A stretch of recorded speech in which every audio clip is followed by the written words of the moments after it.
Good evening, everyone. I'd like to call to order the regular meeting of the Beacon Board of Education. Please rise for the Pledge of Allegiance. I pledge allegiance to the flag of the United States of America and to the republic for which it stands, one nation, under God, indivisible, with liberty and justice for all. Roll call. Larry Cohen. Here. Betsy Dennis. Here. Jennifer H. Tracy Ann Black Everett. Here. Christine Galbo. Here. Frank Garnett. Here. Georgia Patchen. Here. Bill Zock. Alive and kicking. Melissa Thompson. It's summertime. We can relax a little bit. Here. Dr. Dorward, did you review the fire exits? Yes, there are two fire exits located in the rear of the room.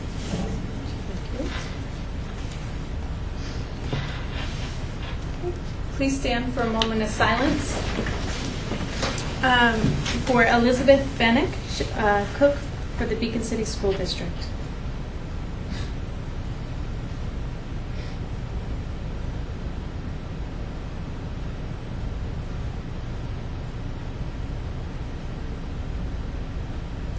Thank you. Would you like to introduce our workshop? So we have two portions of the workshop this evening. The first session will be on the tax warrant for the 13-14 year. Good evening. I have a quick PowerPoint. I'm just going to explain on the board agenda tonight is the tax resolution. So we are setting the tax rate, and I wanted to just go over where we are and how it affects our taxpayers. So what's new for this year? Not a lot new.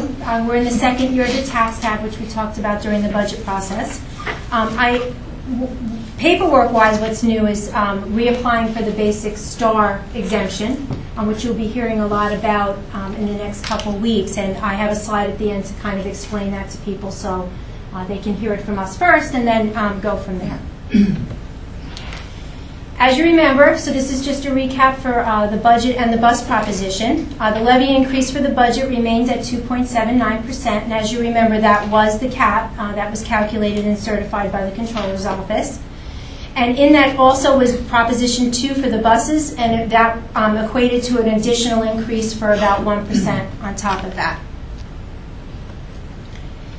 Again, a reminder that we were able to use $3.5 million of excess fund balance and reserves to help lower the levy. That was all part of the budget process.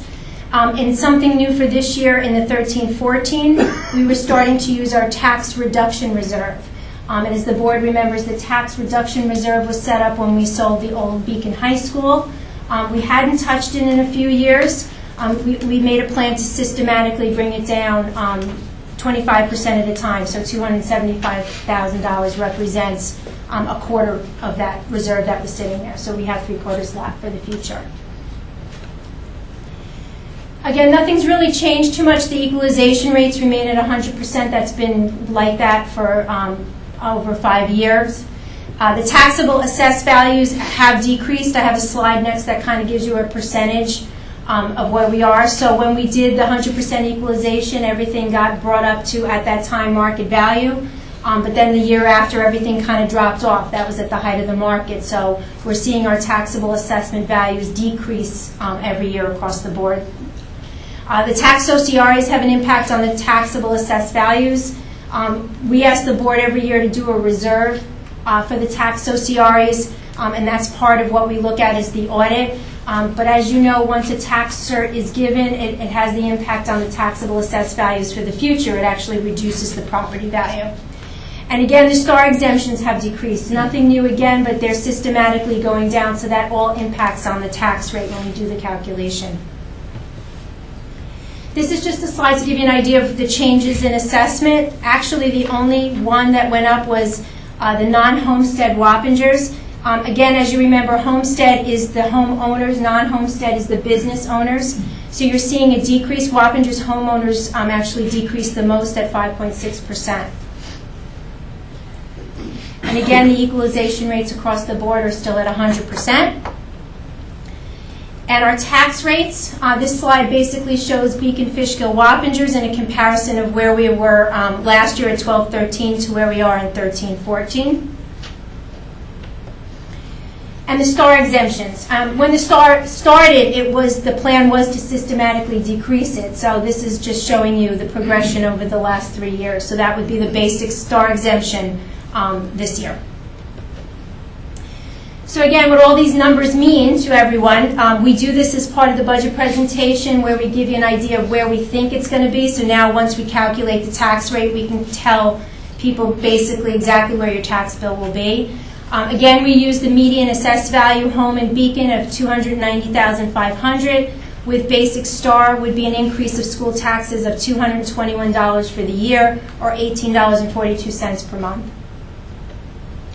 In the town of Fishkill, with a median assessed value of $353,500 with basic STAR, again, the increase is $276 per year, or $23 a month. And town of Wappingers with a median assessed of $350,500 with basic STAR, $274 per year and $22.83 per month. So you'll see across the 3 municipalities, increase is a little bit different, but pretty much the same across the board. And this STAR, I thought it important to mention it here, especially if we're we're televised so that people can hear it the first time. There is new legislation that's requiring homeowners that currently receive a basic STAR exemption to register now with the New York State Tax Department in order to get the exemption. So just because you were getting the basic STAR before does not mean you'll get it in 2014 unless you re-register. I think there was some fraud going on. Maybe people were getting STAR and they shouldn't be, or they weren't living in the house. So this was the idea, I guess, of an audit that they're trying to do. People who must register are residents who currently have the basic STAR. For our senior citizens out there that receive the enhanced STAR, they're not affected by this change. Senior citizens receiving the enhanced STAR must apply every year to show their income, where they have to sign a waiver to allow the New York State Tax Department to check their adjusted gross income. So they will not have to do anything different than what they've been doing, just the people that receive basic STAR. And on the website, on the New York State Tax Department, I was able to find Dutchess County. So you should be receiving mailings between September 9th and September 13th. We'll have more instructions there. My understanding, it's a basic form that just needs to be filled out. Some of it can be done online. Again, you'll get all the directions there, but I just want to make it, just want to kind of throw it out there to people because we haven't had to do this in several years, and this will impact your tax bill if you don't get the STAR exemption. Okay. Does anybody have any questions about the tax rate or?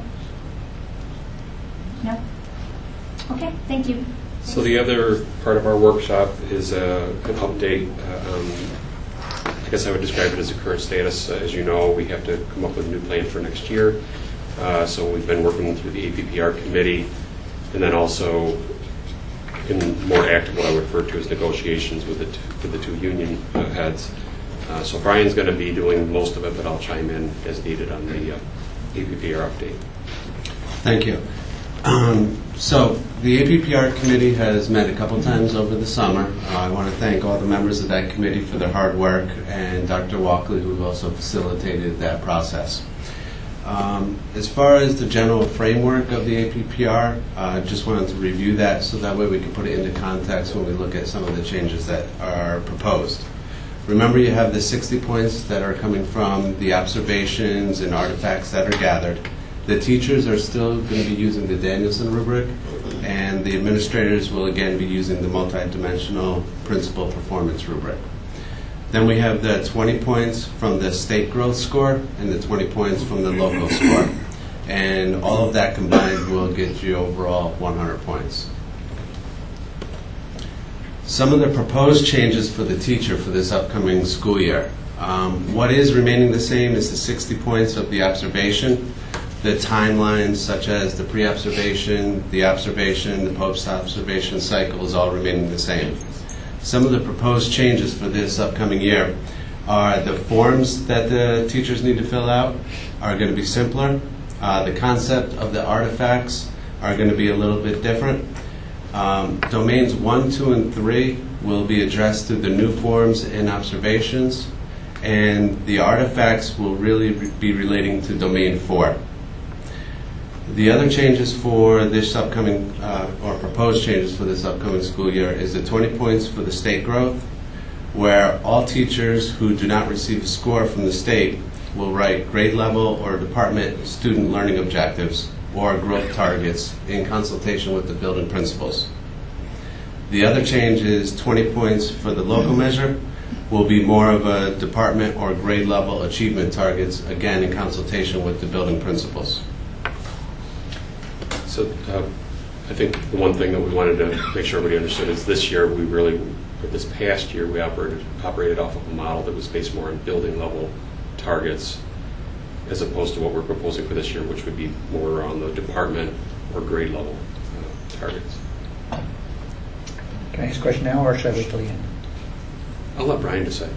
You can ask now. Regarding to the grade level or something, for the elementary schools, since we have 4 elementary schools, how are we going to still make sure that there's some sort of equalness across the 4, so that you don't have one school maybe setting the standards too low for how they're going to do it compared to somebody else? I don't want the teachers to say, "Oh, I'm going to work in that building because they judge me easier for the local." So Sure, how do we make sure there's still a overall principle in place for across the elementary schools? Yes, it's going to be a district-wide approach. So what will happen is it'll be a collaboration amongst the grade levels. So, for example, grade level 1 will, for a pre-assessment, write a common assessment, which would be used district-wide, as well as the post-assessment, which would be used district-wide. So everybody in first grade would be, all the students in first grade would be receiving the same pre-assessment, the same post-assessment.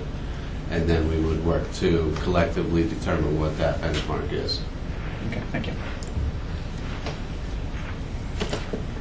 Some of the proposed changes for the administrators. Again, some things that are the same for last year is the 60 points of the observation. The timelines are going to be the same, and the way that the New York State calculates the state growth for the principals would remain the same. One of the changes for this upcoming year, or proposed changes, is to no longer use the goal setting in the rubric. So therefore, all 60 points will come through observation and evidence collection. And in summary, and Dr. Dorward already alluded to it, some of the major changes from last year is all the teachers and administrators use school-wide local achievement targets, and many of the teachers used a school-wide state growth score. This year, it's going to be more of a grade level or department subject area approach to both the state and the local. Any questions?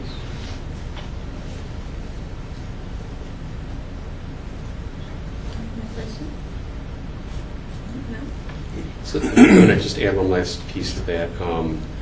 We had hoped, and once I would, I guess, back up what Brian had said regarding the APPR committee. We had people come in several times over the summer and work on this, and I think we were hopeful that we were going to be able to resolve everything.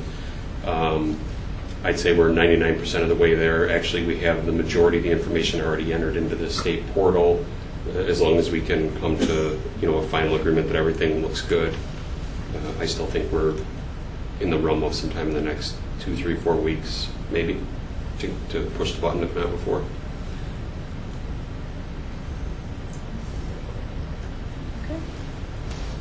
Thank you. May I have a motion for executive session? Motion to adjourn to executive session to review the employment history of a particular individual. Second?